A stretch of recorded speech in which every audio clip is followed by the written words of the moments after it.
പ്രായമായ മാതാപിതാക്കളെ ഉപേക്ഷിച്ചു പോകുക, അവരെ ശാരീരികമായോ മാനസികമായോ ഉപദ്രവിക്കുക തുടങ്ങിയ പ്രവർത്തികൾ ചെയ്യുന്നവരോട് ഒരു ദാക്ഷിണ്യവും കാട്ടേണ്ടതില്ല എന്നത് സർക്കാരിൻ്റെ നിലപാടാണ് എന്ന് മുഖ്യമന്ത്രി പിണറായി വിജയൻ.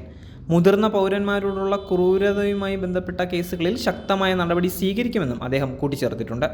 തിരുവനന്തപുരം നഗരസഭ മുതിർന്ന പൗരന്മാർക്കായി സംഘടിപ്പിച്ച മധുരം ജീവിതം സീനേജർ ഫെസ്റ്റിൻ്റെ സമാപന സമ്മേളനം ഉദ്ഘാടനം ചെയ്ത് സംസാരിക്കുകയായിരുന്നു മുഖ്യമന്ത്രി. വയോജനങ്ങളുടെ പരിചരണത്തിനും ക്ഷേമത്തിനും ശ്രദ്ധ നൽകേണ്ടതുണ്ട്. സംസ്ഥാന സർക്കാർ ഈ കാര്യത്തിൽ പ്രതിജ്ഞാബദ്ധരാണ് എന്ന് മുഖ്യമന്ത്രി പറഞ്ഞിരിക്കുകയാണ്. പ്രായമാകുന്നവർ തനിച്ചായി പോകുന്നില്ല എന്ന് ഉറപ്പുവരുത്താനും ആരോഗ്യ സേവനങ്ങൾ ലഭ്യമാക്കാനുള്ള ഇടപെടലുകൾ സംസ്ഥാന സർക്കാർ നടത്തുന്നുണ്ട്. 1600 രൂപ നിരക്കിൽ വാർദ്ധക്യ പെൻഷൻ ലഭ്യമാക്കി വരുന്നു.